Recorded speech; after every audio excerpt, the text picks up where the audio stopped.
El medio ambiente y la energía son temas prioritarios en la agenda de cooperación de Uruguay y España. Trabajar en el desarrollo del sector es entonces uno de los mayores desafíos. España cuenta con experiencia acumulada y capacidades en la materia, y por ello se están desarrollando distintas acciones que coadyuvan a que el país diversifique su matriz energética. Aspiramos a que este sea un material de difusión para el público interesado en estas temáticas tan sustantivas para el país. La energía está presente en todas las actividades humanas. Su disponibilidad es imprescindible para que las sociedades transiten sus sendas de desarrollo. Es fuente de calor y cocción, de la iluminación, el transporte, la comunicación y las actividades productivas, por lo que se transforma en una variable clave de lucha contra la pobreza. Según la Agencia Internacional de la Energía, se estima que en el año 2011 aún 1.300 millones de personas, aproximadamente el 20% de la población mundial, carecían de acceso a la electricidad. Si bien Uruguay no se enfrenta a la problemática de cobertura de electricidad, alcanzando el 98%, el país debe lidiar con una seria situación de vulnerabilidad energética. La importación de petróleo y derivados representó en 2008 el 27% del total de importaciones. Los combustibles fósiles representan más del 60% del consumo de energía primaria.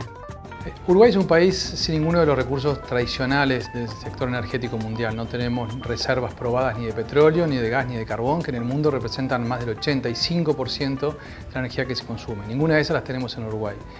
Sí hemos utilizado muy tempranamente, en la mitad del siglo pasado, nuestros recursos hidráulicos, pero el resto de las energías que hemos ido utilizando han sido esencialmente importadas.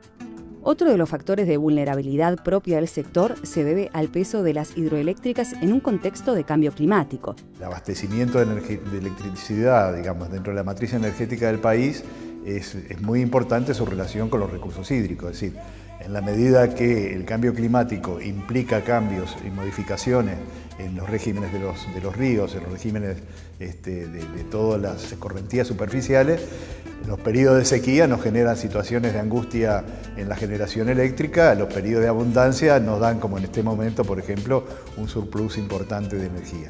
Asimismo, el impacto de algunas fuentes energéticas sobre las emisiones de gases de efecto invernadero es un factor fundamental a tener en cuenta. Según el último Inventario Nacional de Gases de Efecto Invernadero, el sector energía aportó el 94% de las emisiones de dióxido de carbono.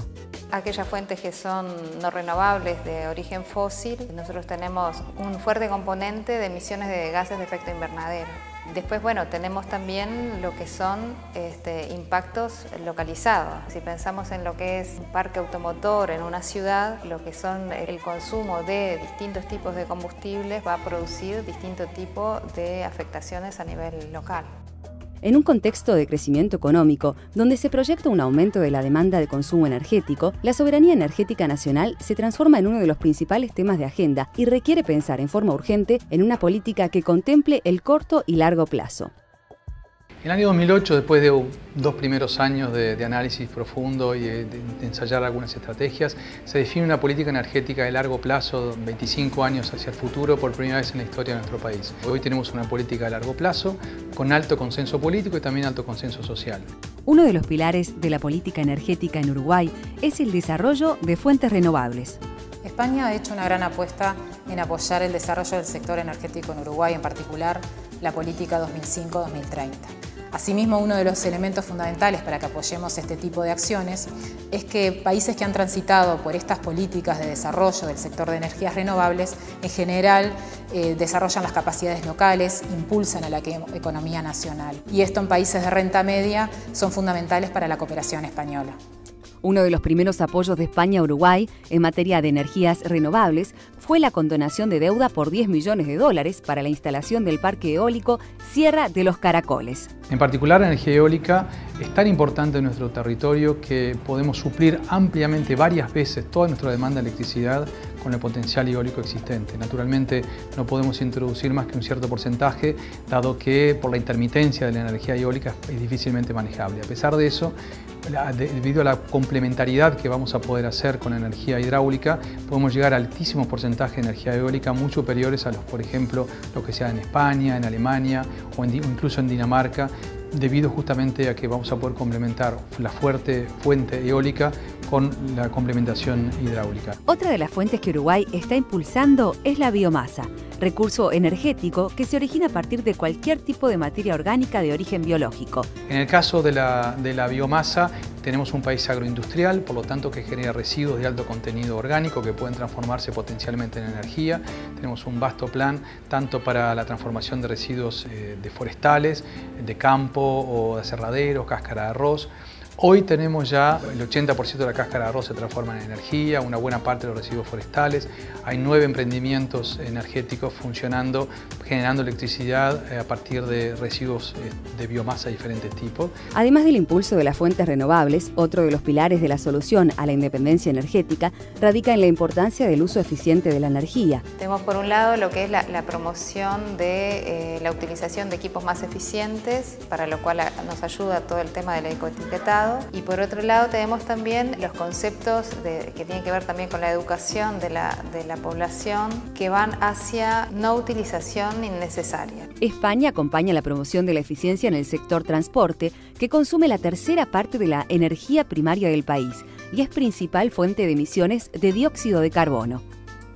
Para luchar contra el cambio climático también tenemos que ser cada vez más eficientes en el uso de la energía. Y eso en todos los sectores, a nivel del hogar, a nivel de la industria, pero un sector fundamental para hacer un uso eficiente de la energía es el sector de transporte.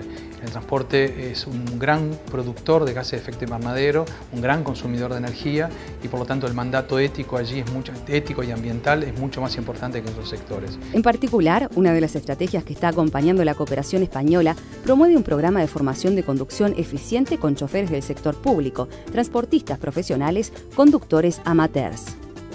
Hay un factor o dentro de los factores que se pueden enumerar como importantes para reducir el consumo, tenemos la vía, tenemos el tipo de vehículo que se está utilizando, tenemos el entorno y fundamentalmente el factor humano.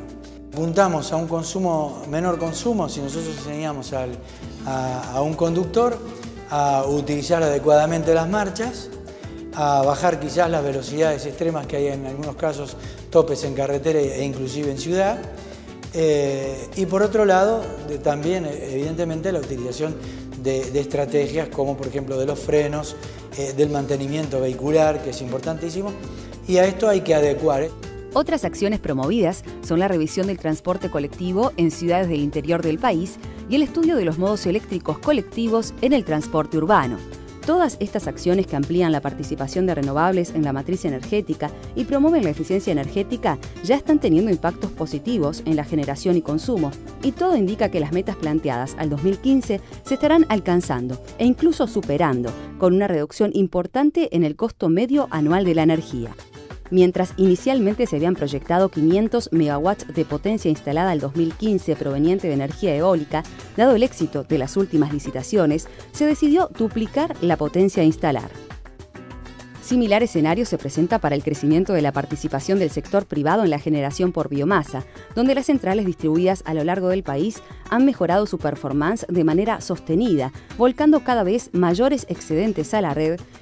Estos avances en el campo de las energías renovables se pueden alcanzar en el ámbito de la eficiencia en el transporte, dada la experiencia internacional. En la medida que los gobiernos de la Unión Europea han tomado para lograr esta eficiencia, y estas medidas han sido evaluadas en casos puntuales, tanto en el transporte de carga como en el pasajero, y han logrado unas cifras espectaculares.